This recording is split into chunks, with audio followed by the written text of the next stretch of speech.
Hallelujah, praise the lord. প্ৰভু যীশুৰ মধুৰ নামত আপোনালোক সকলোকে স্বাগতম জনালোঁ।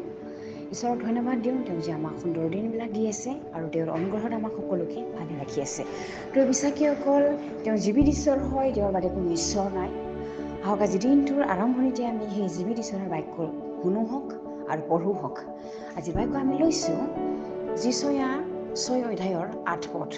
ইয়াৰ সুন্দৰ ঈশ্বৰৰ বাক্যই আমাৰ কাৰণে কৈ আছে, পাছে মই প্ৰভুৰ মাত শুনিবলৈ পালোঁ। তেওঁ ক'লে, মই কাক পঠাম আৰু আমাৰ পক্ষে কোন যাব? তাতে মই ক'লোঁ, চাওক মই আছোঁ, মোক পঠাওক। Hallelujah, praise the Lord. ঈশ্বৰৰ এই সুন্দৰ বাক্যৰ কাৰণে ঈশ্বৰক ধন্যবাদ দিওঁ। প্ৰিয় বিশ্বাসীসকল, ইয়াতে আমি সম্পূৰ্ণ যদি অধ্যায়টো পঢ়িবলৈ পাওঁ, তেনেহ'লে আমি সম্পূৰ্ণকৈ বুজিবলৈ পাম যে যিচয়াক কাৰ্যত নিযুক্ত কৰিবৰ কাৰণে দৰ্শন দেখুৱাইছিলে।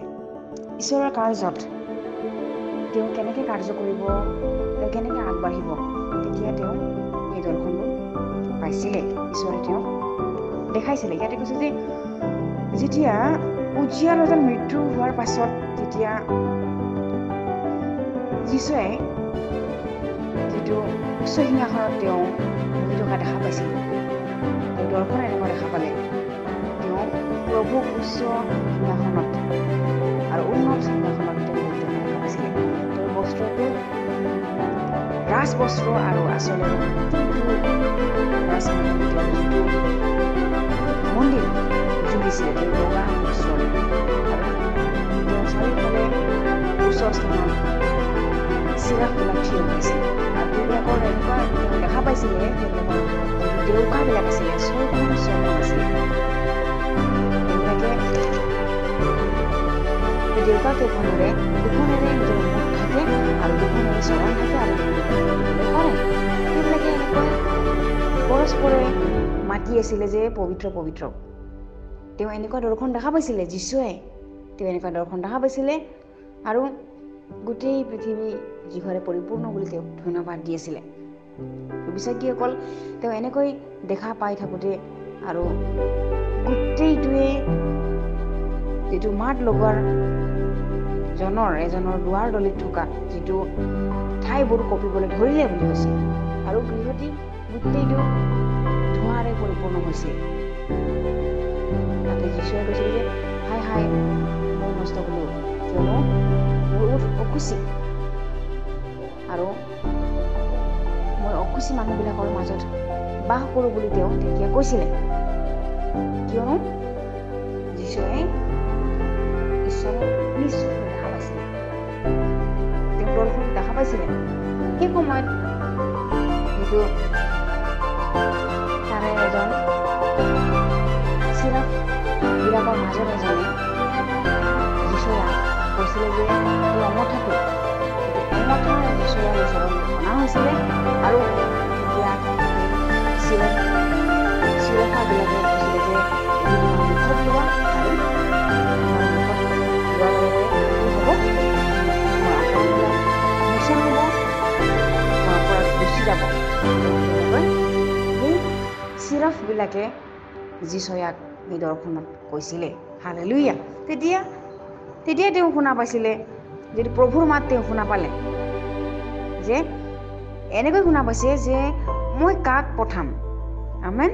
ঈশ্বৰৰ মাতটো তেওঁ শুনা পাইছিলে। ঈশ্বৰে এনেকৈ কৈছিলে যে মই কাক পঠাম। হালেলুয়া। আমাৰ পক্ষে কোন যাব, তেওঁ এনেকৈ শুনা পাইছিলে। তাতে যিচয়াই সেই দৰ্শনতে ক'লে যে মই ক'লোঁ, চাওক মই আছোঁ, মোক পঠাওক। তেওঁ তেতিয়া এনেকৈ ক'লে। আৰু আমি যদি ইয়াত সম্পূৰ্ণকৈ পঢ়োঁ, তেনেহ'লে ইয়াত কৈ আছে যে তেতিয়া তেওঁ মোক ক'লে, তুমি সেই জাতিৰ ওচৰলৈ গৈ কোৱা, তোমালোকে শুনি থাকা কিন্তু নুবুজিবা আৰু চাই থাকা কিন্তু নাজানিবা। আজিও ঈশ্বৰৰ বাৰ্তাবিলাকে কিছুমানে পায়ো নুবুজে, আচলতে কাৰ্যবিলাক আত্মিক কামবিলাক, আত্মিক চকুবিলাক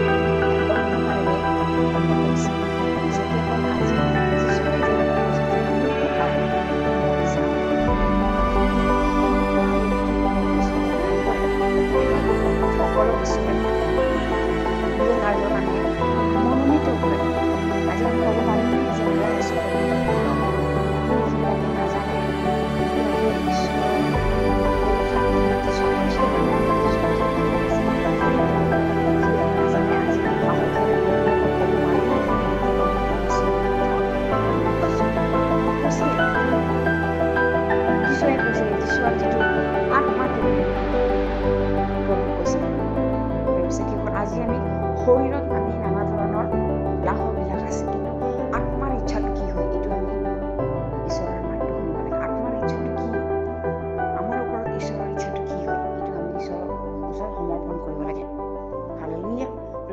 যুগত আজিও বহুত মানুহে নাজানে ঈশ্বৰক, যীশুখ্ৰীষ্টক নাজানে।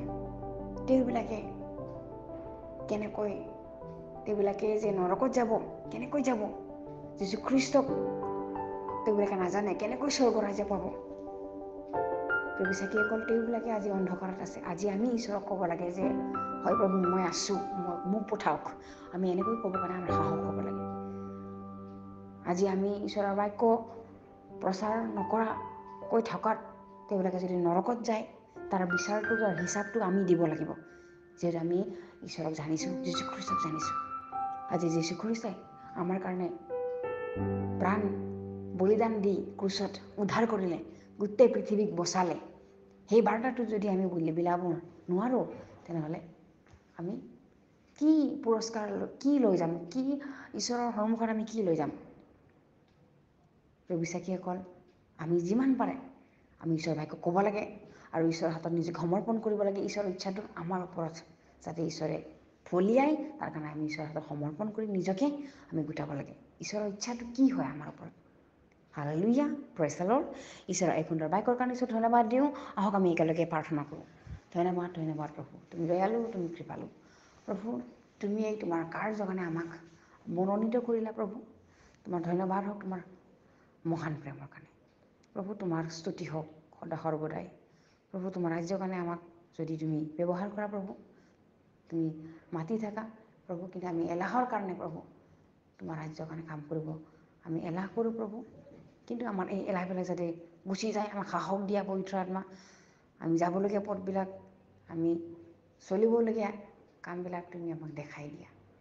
দয়ালু ঈশ্বৰ, ধন্যবাদ দিওঁ প্ৰভু, তুমি যে আমাক মহান অনুগ্ৰহত ৰখাৰ কাৰণে। এই সময়ত যিসকলে শুনি আছে, যিসকলে তোমাৰ বাক্যবিলাক মানি আছে, সেই সকলোকে একে সমানে আশীৰ্বাদ কৰিবা।